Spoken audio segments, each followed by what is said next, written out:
All right, let's talk cheat meals. You can call them whatever you want. Some people are triggered and don't like to call them cheat meals because you shouldn't be cheating, and food is part of life and you should enjoy your food. And I agree with that. So if cheat meal makes you upset, call it whatever you want. A fun meal, a fattening meal, whatever. But you know what I'm talking about. A meal that is not on your meal plan to help you lose body fat. Can you have those? Of course, you can have those. This is my take on cheat meals. If you're coming into a program and you are dying to lose body fat and you're like so fed up with the way you look, you can't get your pants on without fat spilling over the side, you hate getting ready, nothing fits you, you don't like looking in the mirror because you can't stand what you see, then you need to tighten up your nutrition. You came here for a change. Cheat meals are not going to help you get to where you want to be. And so when you're tempted to have a cheat meal, you need to revisit the disgust that you signed up with. I will do anything to not feel like this anymore. I'm going to sign up for this because I cannot take this another day. Let that disgust and that pain sit with you. A lot of people are trying to always, you cover up your body so you don't have to face the way that you look because it makes you feel so bad. Why? Face it. Let that feeling sit in. And it's not to make you feel bad. It's to parlay you into action. Because if you're constantly ignoring yourself, like covering up your body with baggy clothes, not facing yourself in the mirror, ignoring where you are, nothing's ever going to get better. So you need to face it and let that pain sink in. And that is going to be your motivator. Now, this is the thing about cheat meals. When you're just getting started, you have a bad habit to break. You've probably been binge eating sweets at night, eating food that's not going to help you. And so if you come right into this and say, I'm going to have a cheat meal every week, you haven't been through, you haven't conquered anything yet. You need to stay on your meal plan for a month. That's what I say. Every person's different and you know yourself. So if you know that you can have one cheat meal and leave it at that and keep that cheat meal within 500 to 600 calories and it's just a cheat meal. So if you go out and have Mexican, you're only having a few chips and salsa, a little spoonful of queso, and some tacos. You're not having an enchilada with sauce and endless chips and queso. That's not going to work, okay? So what I usually say is you need to wait at least 2 weeks to have a cheat meal. If you know yourself and you know it's going to be a slippery slope, then you need to wait longer. You need to bust this habit, and it's not to punish yourself. It's because you've been doing things for way too long that don't make you feel happy. Eventually, healthy eating and fueling yourself properly isn't going to feel like a task and a chore. You're going to really look forward to it because you're going to feel so much better. You're going to have better energy. Your stomach's going to feel better. You're not going to feel bloated. You're not going to have trouble going to the bathroom. You're going to feel like a flatter stomach. You're going to be able to push more in your workouts. You're going to see results in your clothes, and that is going to fuel you, and you're going to crave eating healthy, but you're not there yet. So I say keep cheat meals off the table as long as you can.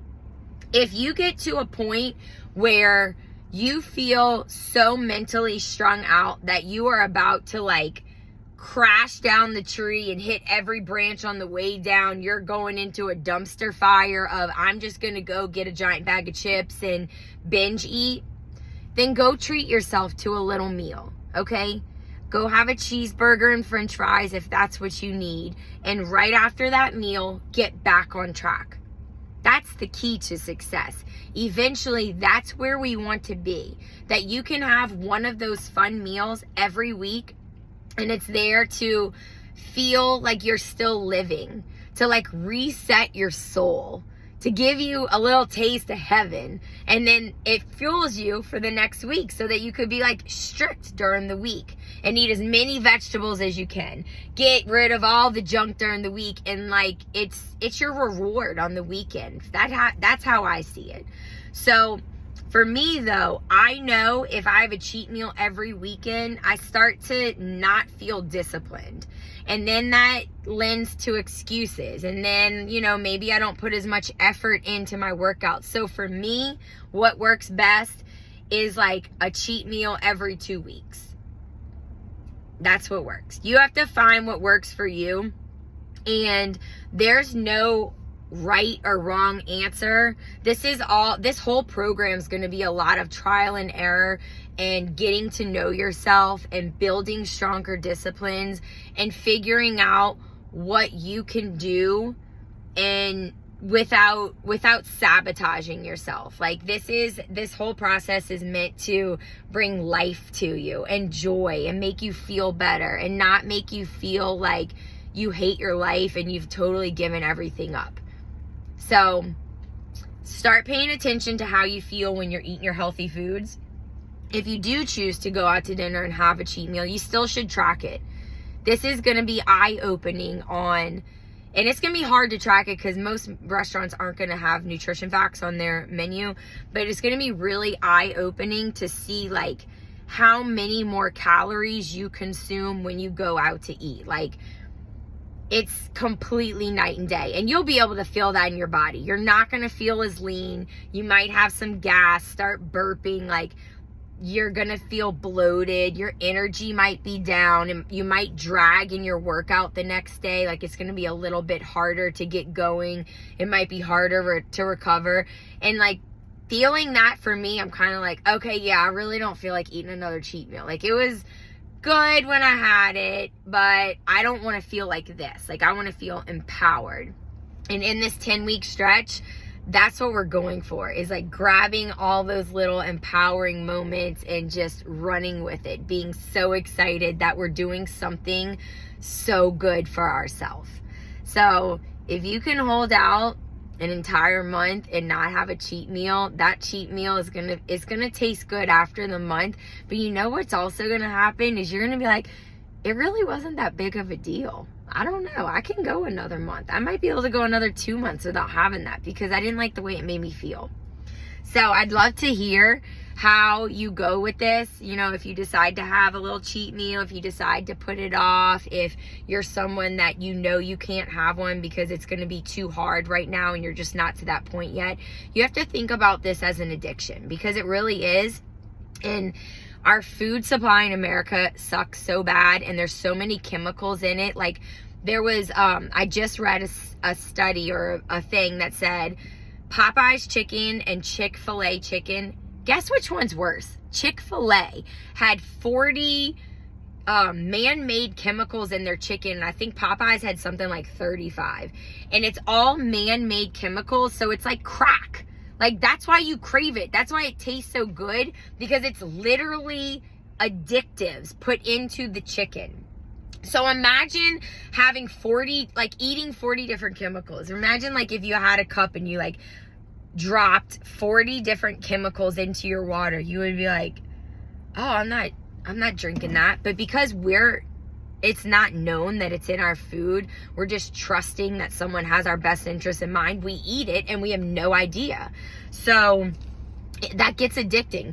But you have to think about it as an addiction and like getting rid of that. And if you were an alcoholic and you were going to AA, they wouldn't say, this weekend, you've put in a lot of effort for the last week. You've done 6 really good days. You should have a drink this weekend to reward yourself, to take the edge off.